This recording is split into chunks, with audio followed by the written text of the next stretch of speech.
Mengapa hukum rokok ada yang bilang makruh, ada yang bilang haram? Mana yang benar? Menurut anda kira-kira gimana? Coba, begini, saya pernah ceritakan itu hari. Ada seorang guru di Saudi, saya ingatkan kembali, berdialog sama seorang syekh. Syekhnya dibilangin sama guru ini, guru sekolah ya, dia berpendidikan, dia bilang, syekh, kenapa anda mengatakan rokok itu haram? Apa sebabnya? Kata syekhnya, sementara dalam Al-Quran tidak ada dalil menyebutkan rokok secara khusus, nggak ada. Kenapa harus dibilang haram? Kata syekhnya, kau makan apel? Dia bilang iya. Kau makan jeruk? Iya. Baik, ada nggak disebut dalam Al-Quran apel sama jeruk? Dia bilang tidak ada. Baik, itu tidak ada, tapi boleh dimakan. Kenapa? Karena masuk dalam umumnya firman Allah, Allah menghalalkan semua yang baik-baik dan Allah mengharamkan yang khaba'ith, yang buruk, gitu kan? Jadi ulama mengeluarkan kaidah semua yang baik maka halal, semua yang buruk maka haram. Semua subhanallah yang haram itu pasti berefek tidak baik, gitu kan? Lalu dia bilang, tapi setahu saya tidak buruk karena saya merasa nyaman-nyaman saja, gitu kan? Saya merokok, saya percaya diri, saya nggak ada masalah. Ya orang mau mengatakan badan saya bau, baju saya bau, mulut saya bau, itu perkataan dia, tapi saya merasa nyaman-nyaman saja, nggak ada masalah, gitu kan? Berarti bisa saya katakan itu thayyibat, berarti baik ini buat saya. Dari mana tolok ukurnya ini baik atau buruk? Kata syekhnya, baik, kalau kamu mau lebih dalam lagi, sekarang saya tanya, kata syekh, kalau kamu pulang ke rumah habis ngajar, kamu temukan istri kamu lagi pegang rokok, anak kamu lagi pegang rokok, kamu biarin atau kamu larang? Kata gurunya ini, saya larang syekh. Kenapa kau larang? Dia bilang karena itu tidak baik. Nah, ini masuk dalam jawaban kamu sendiri. Kalau baik kamu biarin mereka merokok, beliin kalau perlu, sama-sama rokok ngepul di situ, gitu kan. Tapi enggak ternyata, gitu kan. Jadi lebih baik ditinggalkan, gitu. Jadi jangan berdalih kalau salah dan tetap dilakukan, akuin kesalahan. Itu poin penting. Ini enggak, sudah salah membela, ini masalah ini. Enggak boleh, jadi terus menerus. Kadang-kadang subhanallah ada orang juga supaya dia tetap dalam mempertahankan kesalahannya, mencari orang yang lebih buruk, gitu kan.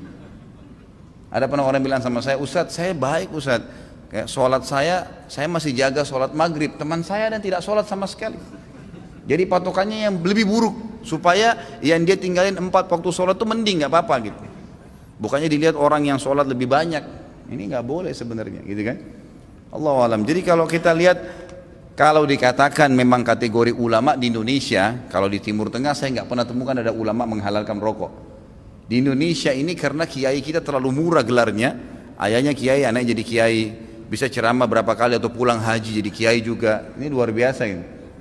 Saya mohon maaf, bukan menyombongkan diri sama sekali. Saya subhanallah berapa kali ketemu dengan orang-orang kiai. Kiai ini, saya kalau ketemu subhanallah seperti kalau antum ahli listrik misalnya, kemudian ada orang datang ngobrol masalah listrik, dia nggak ngerti. Misalnya ini listrik ini harus dipasang begini, jaringannya begini, terus dia bilang enggak harus begini, tapi dia salah jelas. Antum pastikan teorinya benar, salah ini orang. Kita akan bilang kok ngawur ini orang ngomong. Subhanallah, di kalangan dakwah ceramah penceramah pun begitu. Saya heran dari mana gelar-gelar kiai bisa didapatin nih gitu. Baca ayatnya salah, hadisnya dikarang-karang, banyak sekali sudah kesalahan. Cerita dongengnya sudah tidak masuk di akal. Orang yang mati bisa hidup kembali lah, ini dari langit lah, ini macam-macam. Yang tidak masuk di akal, ini dari mana orang ini nih gitu. Ya, dari mana asal muasalnya bisa muncul gitu. Belum lagi yang sunnah Nabi SAW dilanggar, yang kukunya panjang, yang istri yang pakai jilbab, yang luar biasa.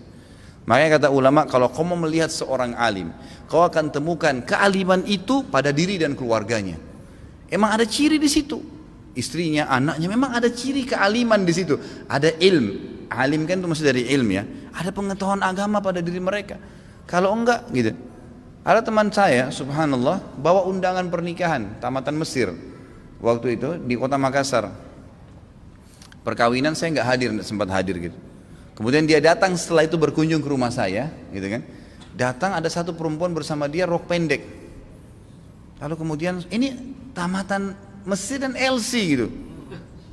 Jadi akhirnya saya ngobrol-ngobrol sama dia, ahlan akhi, baik gini-gini. Saya tahunya selama ini orang yang memang teman-teman ini semoga Allah berikan hidayah, malas sekali terjun di dakwah gitu.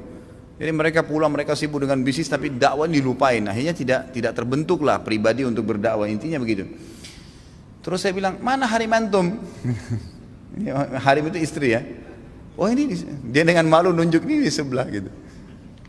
Istri antum ini Masya Allah. Semoga Allah kasih hidayah ya. Jadi bisa, kenapa nggak nikah dengan wanita yang berjilbab banyak, kesian ngantri, gitu kan? Ngapain harus ngambil orang yang tidak? Ya susah, jadi PR lagi ya. Tapi Allahu alam, ya masing-masing orang punya cara ya. Jadi kalau kita temukan teman-teman kita yang bergelar kiai ini yang memakruhkan rokok karena dia masih merokok, gitu kan?